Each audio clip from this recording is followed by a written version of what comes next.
Bat perempuan dan loceng berhantu.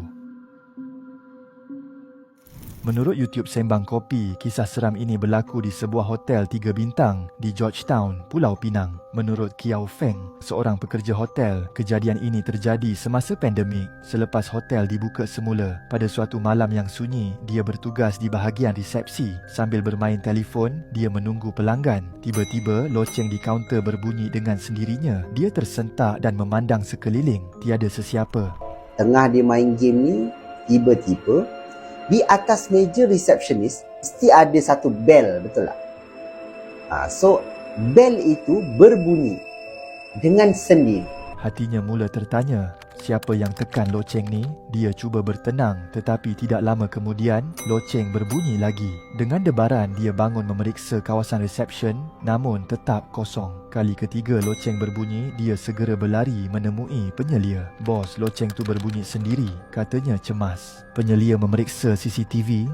Tak ada orang. Ni perempuan kat kaunter. Kiau tergamam. Dalam rakaman terlihat perempuan berpakaian putih berambut panjang sedang berdiri kaku di hadapan kaunter. Namun bila diperiksa, resepsi tetap kosong. Loceng berbunyi lagi berkali-kali. Kali ini penyelia yang keluar untuk memeriksa. Di dalam CCTV jelas kelihatan penyelia dan perempuan itu seketika kembali dengan wajah pucat. Betul lah, memang tak ada orang, katanya penyelia perlahan. Tapi perempuan tadi masih ada dalam CCTV. Mereka perasan sesuatu yang ganjil walaupun loceng berbunyi. Perempuan itu tidak pernah menekan loceng. Dia hanya berdiri kaku di situ. Kemuncaknya penyelia kembali ke resepsi dan sekelip mata wanita itu menghilang. Hingga kini misteri perempuan berloceng itu masih tidak terjawab. Dan yang peliknya baru diorang perasan. Walaupun ada bunyi bell, tapi di dalam CCTV itu tak nampak pun tangan perempuan itu tekan bell tu. Nombor 4.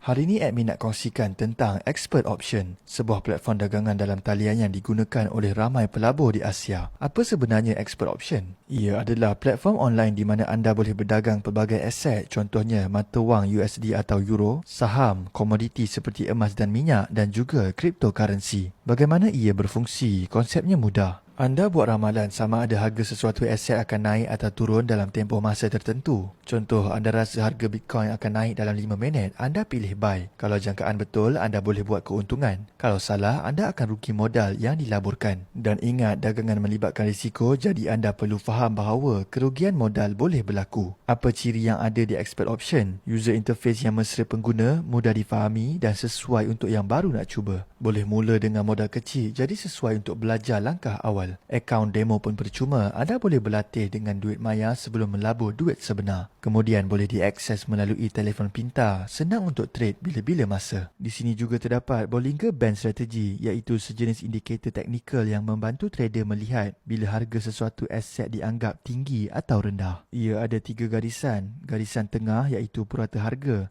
garisan atas iaitu kawasan harga tinggi dan garisan bawah kawasan harga rendah. Strategi ringkas atau bounce strategi. Bila harga sentuh garisan bawah, ia mungkin petunjuk harga sedang rendah. Bila harga sentuh garisan atas, ia mungkin petunjuk harga sudah tinggi. Tapi ingat, tiada jaminan harga akan ikut corak ini setiap masa. Sebab itu, strategi ini sebaiknya digabung dengan indikator lain dan guna akaun demo dahulu sebelum gunakan wang sebenar. Dan ini penafian penting. Dagangan melibatkan risiko tinggi dan anda boleh kehilangan sebahagian atau keseluruhan modal anda. Prestasi lalu tidak menjamin prestasi masa depan. Ini adalah perkongsian makluman umum sahaja, bukan nasihat pelaburan atau saranan membeli atau menjual. Sila rujuk dokumen pendedahan produk dan dapatkan nasihat profesional sebelum membuat keputusan pelaburan. Iklan ini tidak disemak oleh SC Malaysia. Jadi kalau anda nak belajar, mulakan dengan akaun demo, fahami strategi dan jangan lupa berhati-hati dengan risiko sebelum melabur duit sebenar. Gangguan di tengah malam. Menerusi video TikTok The R.I. Pearl, kisah ini berlaku kepada seorang pekerja hotel yang sedang bertugas sebagai steward di dapur pada shift malam dari jam 11 malam hingga 7 pagi. Malam itu, dia bekerja seorang diri dalam suasana dapur yang gelap dan sunyi. Jam menunjukkan pukul 2 pagi. Ketika dia sedang mencuci pinggan, dia terdengar bunyi tapak kaki di belakangnya, seolah-olah ada seseorang sedang berjalan menghampirinya. Semasa dia tengah buat kerja tu, dia dengar macam ada bunyi tapak kaki dari belakang dia yang bergerak pergi arah dia. Dia pusing belakang, tiada juga orang. Siapa tu? Tanyanya sambil menoleh. Tapi Tiada sesiapa di situ.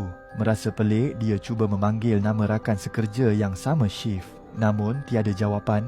Hati mula rasa tak sedap, tetapi dia berusaha untuk terus fokus bekerja. Tidak lama selepas itu, sekali lagi dia mendengar bunyi tapak kaki. Kali ini lebih dekat, seperti ada yang berdiri betul-betul di belakangnya. Bulu romanya tiba-tiba meremang. Badannya kaku. Dia ingin menoleh, tetapi rasa takut menguasai dirinya. Jadi dia hanya meneruskan kerja. Dan secara tiba-tiba, bunyi kuat memecah kesunyian. Dia berpaling dengan terkejut dan melihat sudu serta piring yang tadi tersusun rapi kini bersepah di lantai. Namun dia tidak nampak apa-apa di sekelilingnya. Gelap, sepi, tapi dia tahu dia tidak keseorangan. Tanpa berfikir panjang, dia terus berlari keluar dari dapur dan membuat laporan kepada pihak atasan. Dan secara tiba-tiba, sudu-sudu dan beberapa piring-piring yang tersusun di belakang dia jatuh dan pecah. Tetapi hingga kini, tiada siapa yang tahu apa sebenarnya yang berlaku pada malam itu.